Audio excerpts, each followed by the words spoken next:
All right, my friends and my family, welcome back. So, real quick, what we got here is 1/4 inch stainless 316 plate, and this is like, I don't know, 16 or 1/16 piece of 2-inch pipe, tubing, whatever you want to call it. All right. So, you're gonna put this here real quick, and I'm gonna give you a couple tacks. I'm running a Furic Fupa number 12 cup, 332 tungsten. This is 332 filler, and I'm going to be running at 80 amps. And I'm also pushing, I think, 40 to 45 CFH for my gas. All right. So, nothing fancy here. I'm just shooting this by eye. Put a tack on it real quick. Again, I'm going to always rest this cup here.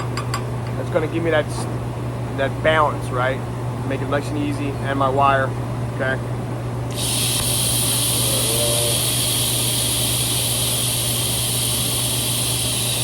Gas it. All right, now we're gonna go and tack the other side, okay? Now, you wanna be wearing gloves. I'm doing this real quick on my brake, so make sure this side's flush, right? Now, obviously when you tack this side, it's gonna pull up. So, tacking something like this, we're gonna do 4 tacks. 1, then the opposite side, and then bing bang, okay? Tack real quick.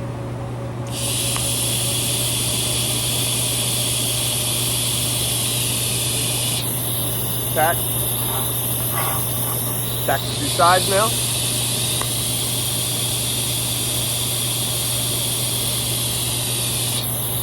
Alright.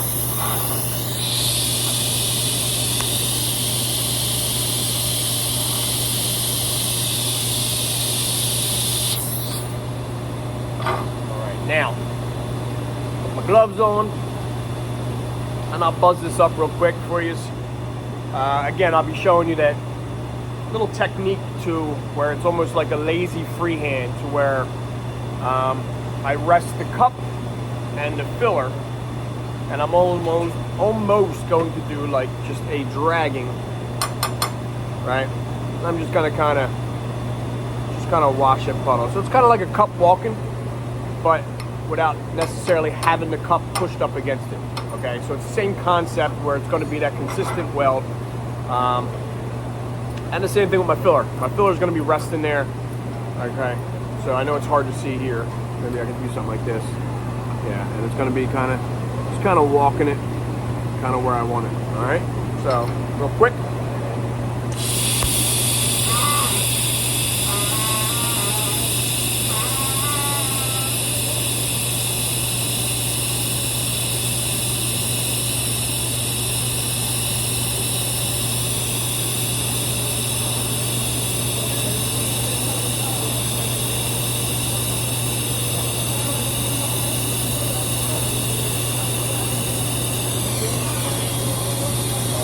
Now again, this is 80 amps I'm running.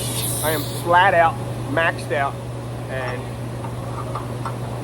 okay, as you can see,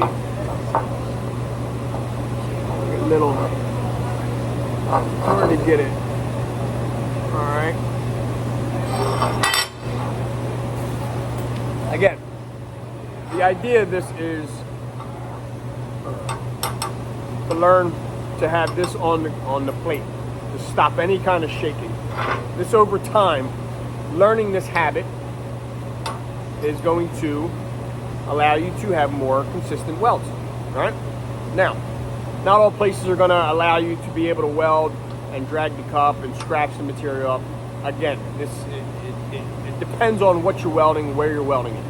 Most of the time, when you're making field welds and stuff like that, you can get away with that kind of stuff. You know what I mean? Some scratches and stuff, or if you can walk the cup on something over here, it ain't gonna matter if you get a couple scratches by dragging some freehand, okay?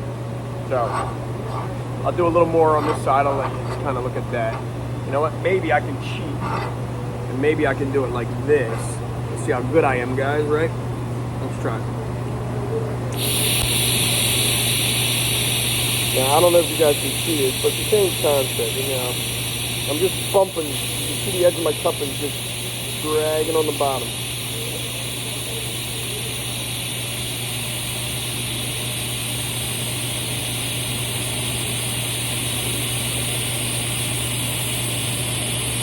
Alright. Time.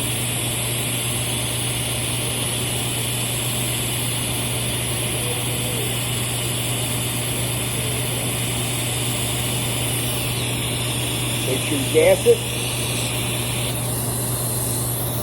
And yeah, I did. Yeah, not too shabby. Right. You guys can see it there. Ah.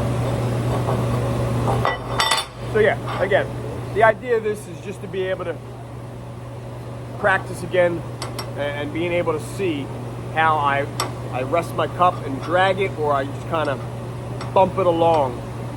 And the same thing with my filler, right? Whenever I can have that fixed point, that's the idea here.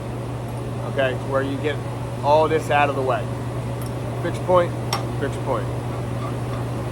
Any questions? Leave them in the comments below. Now, shut this off. Let's go. Till next time, my friends. Let's go.